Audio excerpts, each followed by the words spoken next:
So in the world of antiques, vintage and collectibles, what exactly are ceramics? Well, in brief, and without launching into a chemistry lesson, ceramics are neither metallic nor organic. So, all clear then? Probably not. They are actually made by combining naturally occurring raw materials such as clay, earthen minerals and water, and shaping them into forms using sculpting, wheel throwing or mould casting techniques. Once shaped, the object is fired in a kiln at a high temperature. Firing ceramics makes them hardened and heat resistant. Because of these properties, ceramic objects are used as building materials, functional dinnerware, decorative sculpture and much more. An important part of the manufacturing process of some ceramics is the vitrification of the clay. So what does this mean? What exactly is vitrification? Well, it's a process whereby the physical properties of the clay are changed by heating to an extremely high temperature. For example, heating or melting the clay into a glassy state can make ceramics impervious to water. However, not all ceramics are vitrified, such as earthenware, which needs a glaze to become genuinely watertight. So the catch-all term ceramic is used to describe the clay object once it has been fired and, in the case of certain ceramics, vitrified.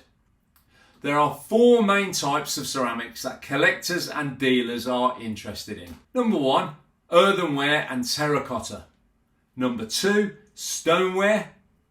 Number 3, porcelain and bone china. And number 4, ceramic glass. So how are they made? Well, it goes without saying that clay is the most widely available and used raw material for creating ceramic objects. Different types of clay and combinations of clay with different variations of silica and other minerals result in different types of ceramic pottery, all with different properties.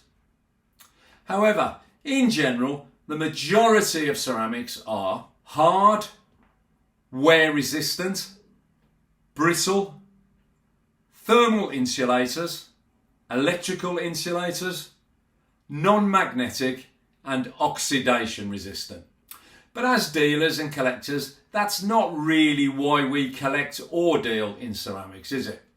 We buy and sell them for their design and beauty, their rarity or historic value, and of course their practicality and functionality. Also, we buy them for investment purposes, hoping they will grow in value over the years. So let's take a look at the different types of ceramic that catch your eye when you are walking around a flea market or antique store. First up, we have earthenware. Earthenware is pottery that has not been fired to vitrification. In other words, it is vitreous. This makes the pottery more porous and coarser to the touch, as well as not being watertight. Earthenware pottery was the most common type of ceramic until the 18th century. Terracotta, a clay-based and unglazed ceramic, is a common type of earthenware. Today, we commonly see urns and garden planters made from terracotta, along with bricks, water pipes and more. But don't forget, if they haven't been glazed, they are susceptible to water damage. That's why you should only buy frost-resistant terracotta planters for your garden if you plan to leave them outside for the winter. Number 2 is stoneware. Stoneware is a vitreous or semi-vitreous ceramic, meaning it is coated in enamel to make it appear glassy and to make it also non-porous. Stoneware is fired at high temperatures compared to other ceramics. It is typically an earth tone colour because of impurities in the clay and is normally glazed. Number 3, porcelain.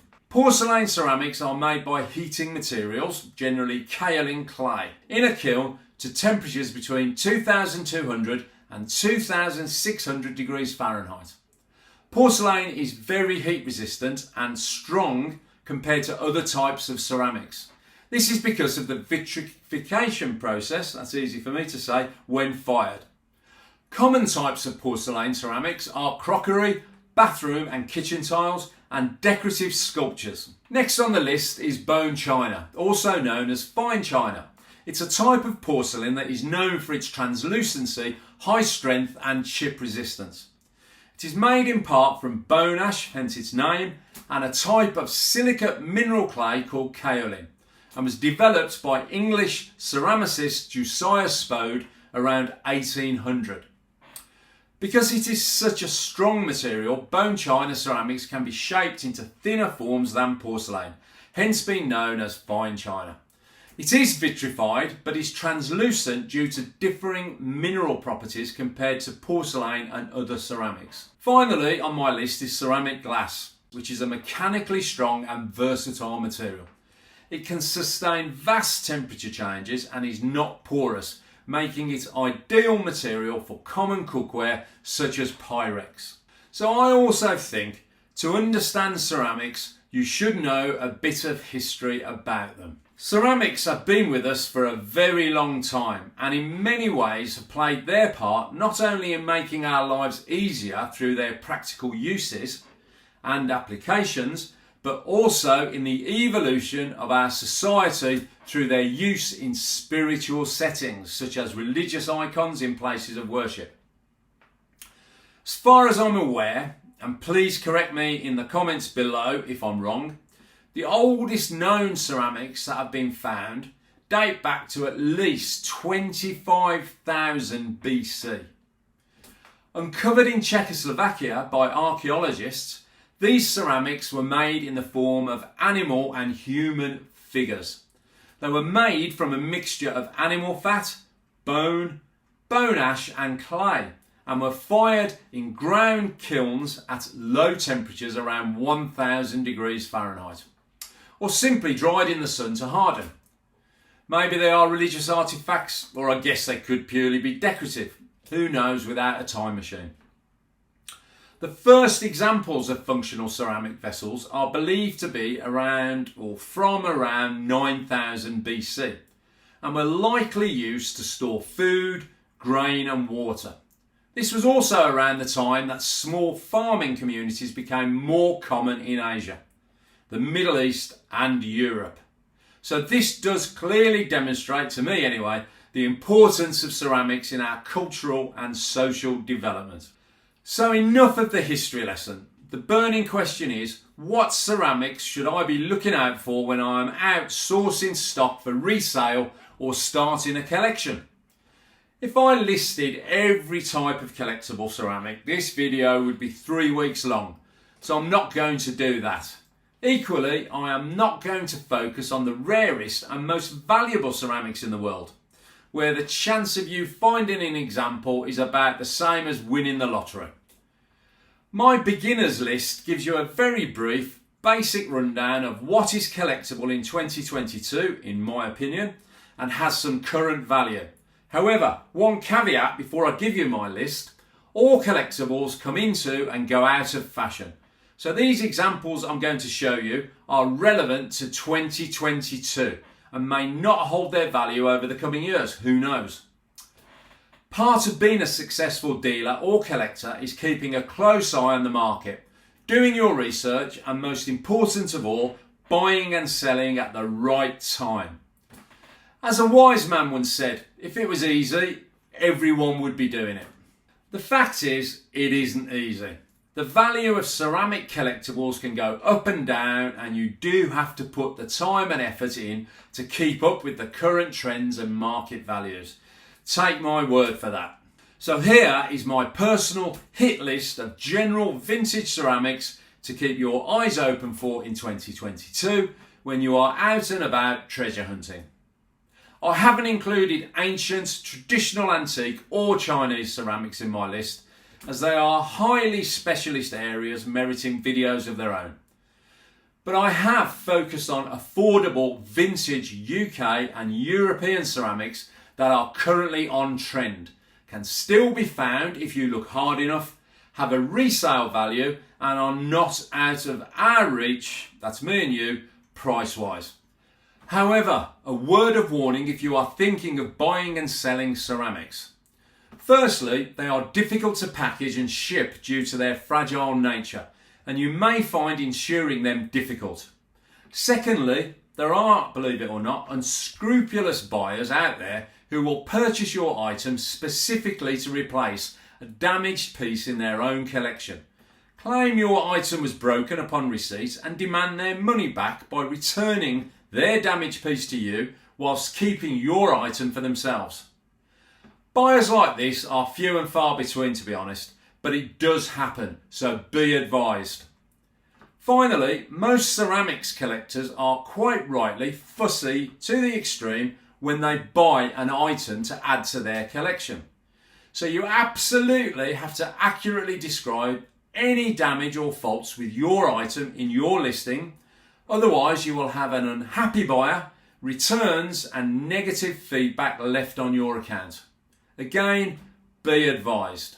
Having said all that, and if you still want to dip your toes into the fascinating world of ceramics, here is my personal, affordable hit list I keep my eyes open for when I am out and about sourcing. And don't forget, always check the ceramic item is in mint condition without repair or restoration, as any damage will significantly reduce its value. So here's my list. Number 1, mid-century modern such as Schurig. Number 2, Emma Bridgewater. Number 3, Pyrex. Number 4, Clarice Cliff. Number 5, Moorcroft. Number 6, Art Nouveau such as Minton. Number 7, Newcomb College Pottery. Number 8, Science Studio and Art Pottery such as Abstract and Surrealist Design. Number 9, contemporary high street stores such as Habitat and Laura Ashley, particularly those that have gone out of business. Finally, number 10, arts and crafts. In summary, there are literally hundreds if not thousands of manufacturers and studios that you could add to the list.